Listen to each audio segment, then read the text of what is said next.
I flew out to South Africa on Friday morning. 14 hours later, I landed in my hometown, Johannesburg.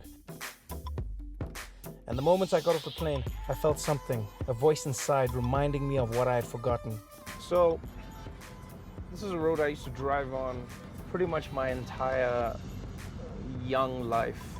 Because of apartheid, black people had to live in certain areas and then white people had to live in other areas. But white people like how the black people cook, so they need them to come to their houses. So there were roads that connected the areas. And this was one of those roads. All the taxis, all the buses, all the transport that shipped the people between Soweto and Johannesburg. This is it. Oi, oi! That's what we do in South Africa. We don't have road rage, we have road joy. We just smile at each other and we honk. It was very confusing for me when I first got to New York. I thought everyone was my friend. They were not. So we're heading to my grandmother's house now. I told her we're on the way, but that doesn't mean she'll be there. So you never know. You might meet my grandmother, you might not. Ingutu. Ingutu vele. So, welcome to Soweto. This is where I grew up. This is where everything goes down. And yes, we walk in the streets. We played in the streets. This was the playground. This is where you hung out with your friends. This is where everything went down. Sanbonani!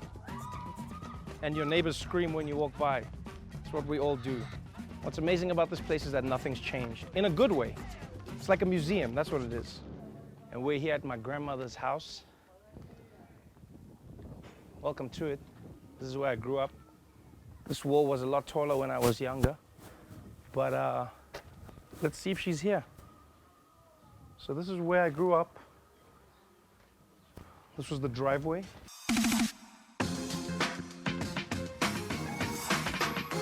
We kick it off with the driveway. This is where we used to want to park our cars. We didn't have any cars, but we still built driveways because that's what life is all about, ambition. I'll show you some of the security features that I installed in the house. We've got what's known as a intruder defense mechanism system of glass. Every single one of these bottles, I drank what was inside. Balling. This is where the magic happens. Anybody can have a toilet inside the house, but it takes a real baller to have a toilet outside the house. Now, if you guys will excuse me, I'm about to make some magic happen. MTV Cribs, your boy. Oh wait, there's no toilet paper, hold on.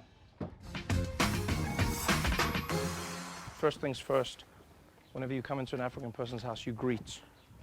So the first thing I'm gonna do is greet. Coco!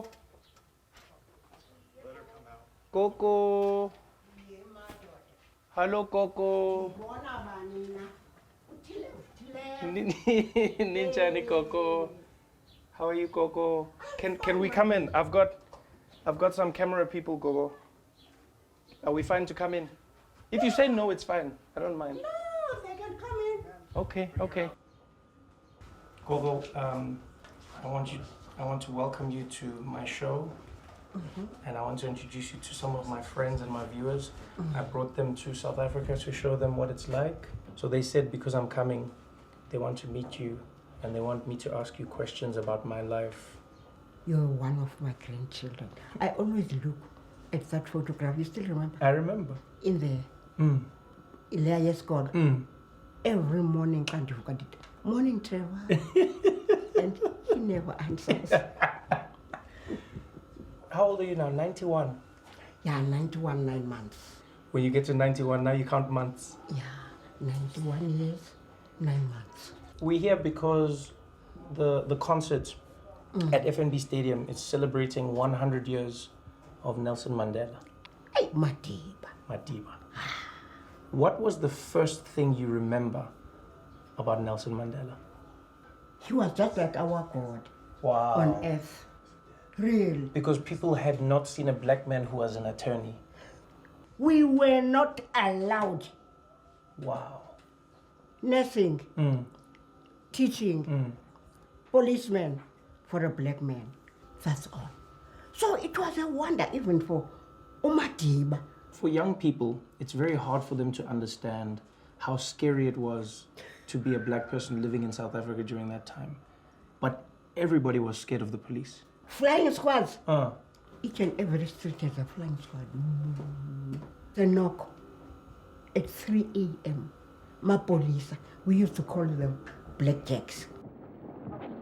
Just like that. Dress up, let's go. Yeah. And they were so tall, all of them. When you see white guys like this, do they remind you of those police? Yeah. That's what you remind my grandmother of. I hope you're happy. Bringing memories of flying squad into my house. There are some people who say now, because some people don't have jobs and because it's tough in South Africa, it would be better to go back to apartheid. No, thank you. It wouldn't be better. Why not? Oh no, Trevor. The laws of apartheid.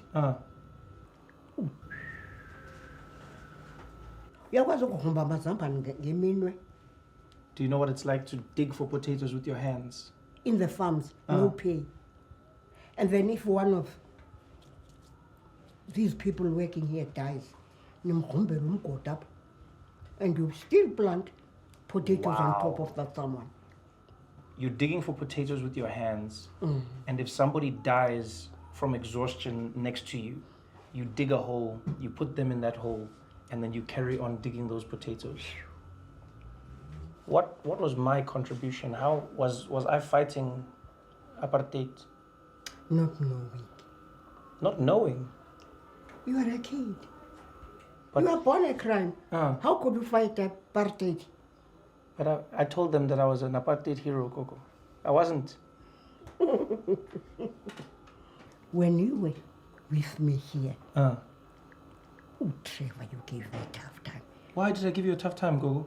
Because you wanted to play in the street, and I knew the flying squad was going to take me.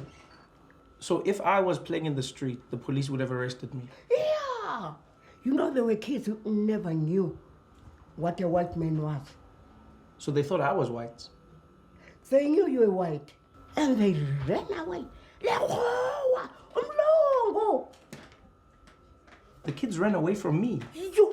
But why did they run away? It was the first time they see a white man in the location. So for them, this was white? Yeah. Wow. I feel so special now, Gogo. To know there was a time that I was white. How old was I when this was happening, Gogo? 3 years. 3 years old. I was a very good-looking baby, I'm sure. Yeah? Energetic and very naughty. But mostly good-looking. Like hell. Yeah, I'm sure, Gogo. When I was here with you, what did you do when I was naughty? Those big bumps.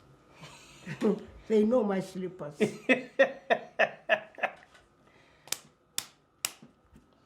Who was naughtier, Gogo, me or my mom? You were both. You'd never tell Patricia what to do. No. She did what she wanted to do, and she was good at her work. You know how mom is. Yeah. Must always go up. Yeah. She takes no defeat. Instead of defeat, you are challenging the wrong person. So she was not only a black person in a job black people weren't supposed to be in, but she was a manager of white people. What? How did they allow that? How do I know, Trevor? And now I'm also a manager of white people, Gogo. Unbelievable. It comes from your mother. It comes from my mother, Gogo.